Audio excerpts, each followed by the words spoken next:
আসসালামু আলাইকুম viewers, welcome back to my channel. আজকে আপনাদের সাথে শেয়ার করব মালাই চা।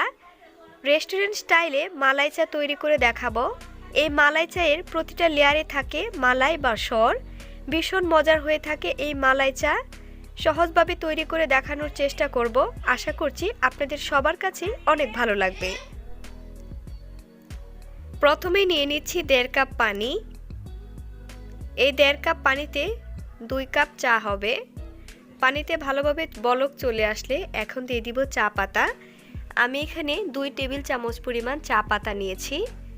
চায়ের লিকারটা আরও বেশি কড়া খেতে চাইলে আর আধা চা চামচ পরিমাণ বাড়িয়ে দিলেই হয়ে যাবে। মিডিয়াম আঁচে খুব ভালোভাবে জাল করে নিতে হবে।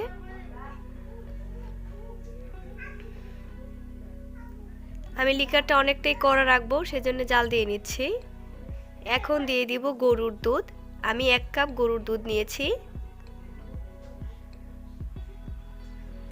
গরুর দুধ দিয়েও খুব ভালোভাবে জাল দিয়ে দিতে হবে।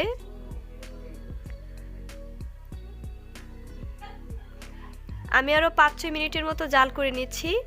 এই পর্যায়ে চুলার আঁচটা মিডিয়ামের চেয়ে একটু বেশি থাকবে। লিকারটা জাল দিতে দিতে যখন অনেকটাই কমে আসবে তখন বুঝতে হবে যে চাটা তৈরি হয়ে গেছে। দেখতেই পাচ্ছেন লিকারটা প্রায় অর্ধেক হয়ে এসেছে। এখন আমি চাটা নামিয়ে নিব।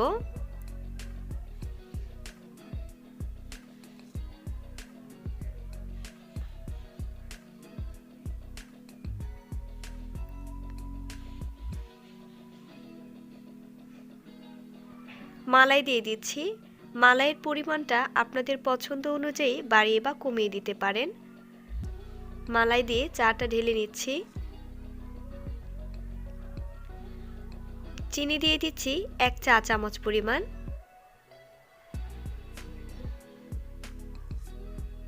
আমি আরও একটু অল্প পরিমাণে মালাই দিয়ে দিচ্ছি। মালাইয়ের পরিমাণটা আপনাদের পছন্দ অনুযায়ী বাড়িয়ে কমিয়ে দিতে পারেন। তাছাড়া চাইলে এখানে গুঁড়া দুধ বা কনডেন্স মিল্কও দিয়ে দিতে পারেন। সেক্ষেত্রে স্বাদের পরিমাণটা আরও অনেকটাই ভালো আসবে। তৈরি হয়ে গেল ভীষণ মজাদার চা। খুব সহজেই রেস্টুরেন্ট স্টাইলে এরকম মালাই চা তৈরি করে নিতে পারবেন। আশা করছি আজকের এই চায়ের রেসিপিটি আপনাদের সবার কাছে অনেক ভালো লেগেছে। ভালো লেগে থাকলে অবশ্যই বাসায় ট্রাই করবেন। আর কেমন হলো আমাকে অবশ্যই জানাতে ভুলবেন না। ভিডিওটি দেখার জন্য আপনাদের সবাইকে অসংখ্য ধন্যবাদ।